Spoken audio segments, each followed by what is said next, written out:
Halo gengs, pada tahun 1967 pernah terjadi satu tragedi yang terjadi di Kalimantan Barat. Peristiwa ini merupakan aksi pembunuhan dan pengusiran etnis Tionghoa yang dilakukan oleh suku Dayak. Pada tragedi ini sekitar 3.000 orang mati atau meninggal di pedalaman, sekitar 4.000 sampai 5.000 orang meninggal di Pontianak dan Singkawang. Tragedi ini dikenal dengan tragedi Mangkuk Merah. Bagaimana tragedi ini bisa terjadi? Simak terus video ini.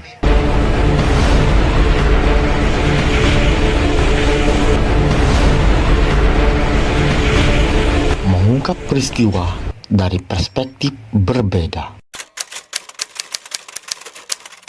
Peristiwa Mangkuk Merah tahun 1967 adalah peristiwa penyerangan yang disertai pembunuhan dan pengusiran yang dilakukan oleh suku Dayak terhadap permukiman warga etnis Tionghoa di pedalaman Kalimantan Barat. Peristiwa yang terjadi antara bulan September hingga Desember 1967 ini menjadi salah satu tragedi kemanusiaan dalam sejarah Indonesia. Mangkuk Merah sendiri merupakan istilah ritual dan adat suku Dayak sebagai sarana konsolidasi dan mobilisasi pasukan lintas suku yang efektif dan efisien dan simbol dimulainya perang. Peristiwa Mangkuk Merah yang terjadi di Kalimantan Barat ini sangat kental nuansa politik. Hal ini dipicu oleh serangkaian pembunuhan sejumlah tokoh Dayak dan Tentara Nasional Indonesia menuduh pelakunya adalah PGRS atau para laku. PGRS atau para laku merupakan sebuah gerakan yang bertujuan untuk menolak pembentukan negara Federasi Malaysia. Kepanjangan PGRS adalah Pasukan Gerilya Rakyat Sarawak. Sedangkan Paraku adalah Partai Komunis Kalimantan Utara. Dan etnis Tionghoa merupakan penyokong mereka. Meletusnya tragedi politik, G30 SPKI yang telah meniadakan peran Soekarno serta kekuatan Kiai atau komunis selaku pendukung utama konfrontasi Malaysia, termasuk peran pasukan PGRS atau Paraku. Pasca G30 SPKI, pemerintah rezim Orde Baru di bawah Soeharto melakukan upaya penumpasan terhadap seluruh kekuatan politik kiri, dalam hal ini komunis, termasuk PGRS atau Paraku yang didominasi etnis Tionghoa dan telah menyebabkan perubahan besar politik Indonesia. Pada akhir tahun 1967 hingga beberapa bulan setelahnya terjadi masa-masa mencekam bagi warga keturunan Tionghoa di Kalimantan bagian utara dan barat. Terjadi pengusiran dan pembantaian massal. Ribuan orang peranakan Tionghoa tewas dan puluhan ribu lainnya terpaksa mengungsi dan tak sedikit yang mengungsi pun meregang nyawa. Jauh sebelum peristiwa kelam ini, sebelum wilayah yang dekat dengan perbatasan Malaysia ini tercemar aroma politik, warga Dayak dan kaum peranakan Tionghoa hidup damai dan berdampingan. Bahkan kedua etnis berbeda tersebut sudah menjalin ikatan persaudaraan yang kuat. Namun semua itu berubah. Hubungan harmonis antara warga Dayak dan Tionghoa itu sirna setelah terjadinya gerakan 30 September 1965. Citra Presiden Soekarno merosot karena dianggap membela Partai Komunis Indonesia atau PKI. Di sisi lain, pengaruh Soeharto kian menguat dan menyerukan pembersihan total terhadap mereka yang dituding terlibat gerakan tersebut. Gelombang politisasi yang panas di tingkat nasional akhirnya sampai juga ke Kalimantan bagian utara atau yang dulu masih termasuk wilayah Kalimantan Barat. Ini akhirnya berbuah peristiwa kelam dalam sejarah Indonesia, yaitu peristiwa pembantaian Mangkuk Merah. Pihak tentara disinyalir berada di balik peristiwa yang terjadi pada 1967. Sejak awal dekade 1960, Presiden Soekarno mulai mengobarkan semangat ganyang Malaysia karena negeri jiran yang dianggap antek Inggris berambisi membentuk Federasi Malaysia. Sebagian besar warga Kalimantan Utara, terutama dari kalangan peranakan Tionghoa yang tinggal di perbatasan, turut menolak keras rencana Federasi Malaysia. Presiden Soekarno kemudian mengirim salah seorang menteri negara di kabinet Dewi Kora I, yakni Oi Chu Tet, ke perbatasan utara Kalimantan untuk menggalang kekuatan dalam rangka kampanye ganyang Malaysia. Oi Chu Tet yang kebetulan juga keturunan Cina memperoleh sambutan meriah dari masyarakat setempat. Buah hasil kunjungan Oi Chuten,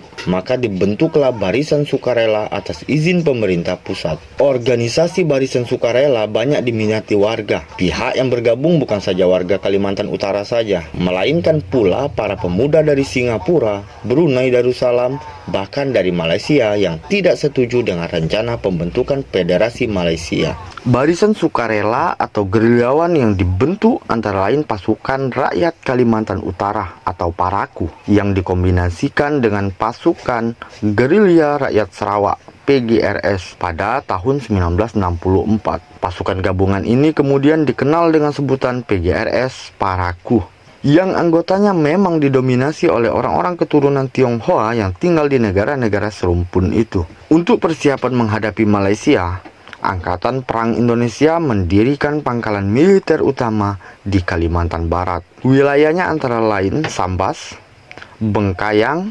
Ledo, Sanggau Ledo, Putu Sibau, dan kota-kota perbatasan lainnya. Daerah-daerah itu dijadikan sebagai tempat berkumpulnya para sukarelawan. Para sukarelawan dilatih oleh instruktur militer Indonesia dan tinggal di kamp-kamp pelatihan di kawasan perbatasan Kalimantan Barat serta Kalimantan Utara. Memanasnya situasi dalam negeri Indonesia seiring terjadinya peristiwa G30S 1965 membuat Soekarno berada di ujung tanduk. Angin politik pun berganti arah. Kubu komunis yang semula bergerak leluasa menjadi terjepit dan mendapati masa-masa paling suram. Soeharto yang berhasil mengendalikan kekuasaan mengerahkan seluruh jejaring negara untuk mengganyang PKI sampai ke akar-akarnya. PGRS atau PARAKU pun kena imbasnya. Militer yang mulai meninggalkan Presiden Soekarno mendapat momen tepat menggerakkan massa suku Dayak untuk membasmi PGRS atau PARAKU,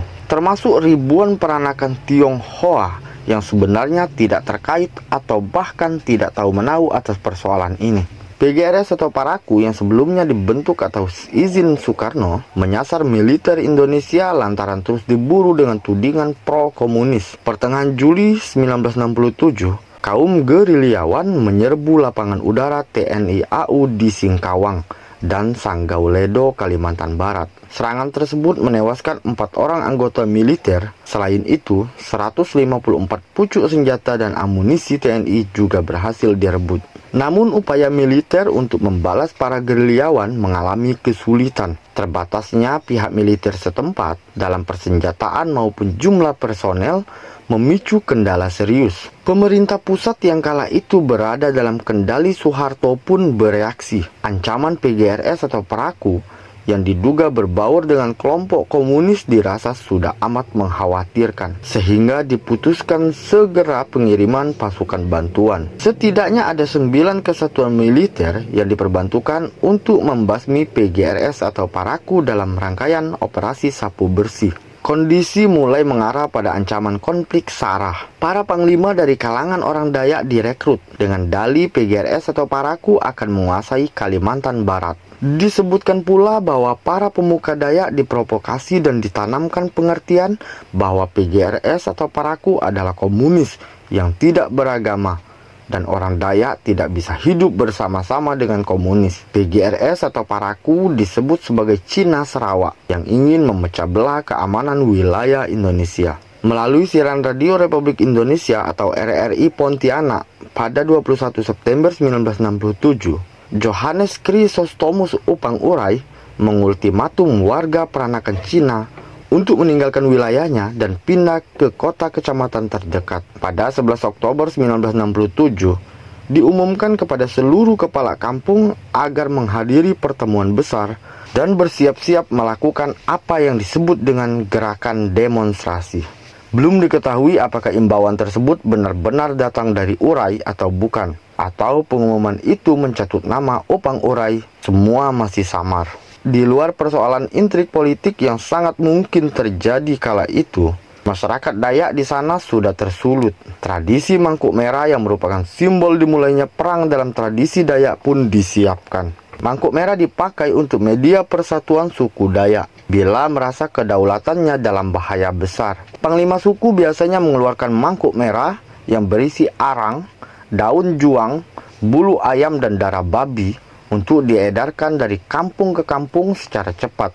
Mangkuk merah digunakan untuk memanggil orang-orang. Itu adalah simbol komunikasi yang digunakan selama masa darurat.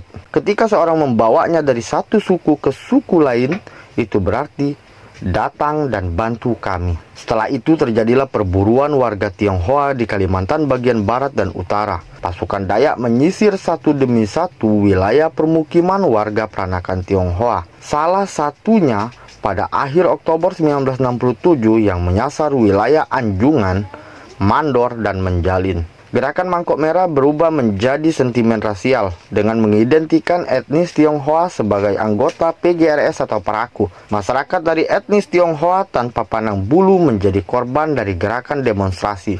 Aparat pun kewalahan membendung gerakan yang sudah meluas ini.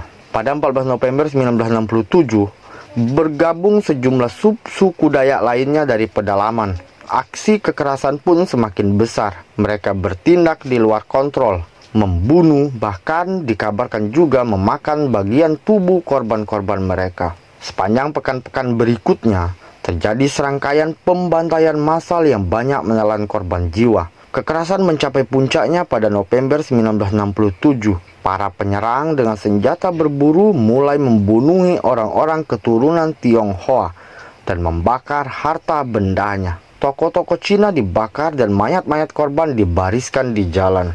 Peristiwa Mangkok Merah diperkirakan secara langsung menewaskan 2.000 sampai 3.000 orang. Namun, dampak secara tidak langsung diperkirakan lebih besar lagi. Dampak secara tidak langsung itu adalah terjadinya gelombang warga peranakan Cina yang mengungsi. Awalnya para pria berniat tetap tinggal, tetapi pada akhirnya mereka terpaksa ikut mengungsi. Sementara kaum perempuan dan anak-anak melarikan diri atau bersembunyi dari penyerangan di berbagai tempat. Diperkirakan antara 50.000 sampai 80.000 Tionghoa bergerak menuju pesisir Kalimantan Barat, yaitu ke Pontianak dan Singkawang. Lebih dari 5.000 orang pengungsi tewas karena masalah kesehatan, kebersihan, dan kekurangan pangan, baik dalam perjalanan maupun meninggal dunia di tempat pengungsian. Belum lagi yang mengalami trauma hingga kini. Setelah puluhan tahun berlalu, pelanggaran hak asasi manusia di Kalimantan bagian barat dan utara tergolong amat berat itu belum terungkap sepenuhnya. Peristiwa Mangkok Merah pada 1967 menambah daftar panjang tragedi kemanusiaan bernuansa politis dan sara yang pernah terjadi di Indonesia. Gengs, terima kasih sudah menyaksikan video ini. Kalau kalian punya usulan mengenai peristiwa atau sejarah yang ingin kita angkat, silakan tulis di kolom komentar. Insya Allah kita akan bahas di video yang akan datang. Sampai jumpa di video selanjutnya.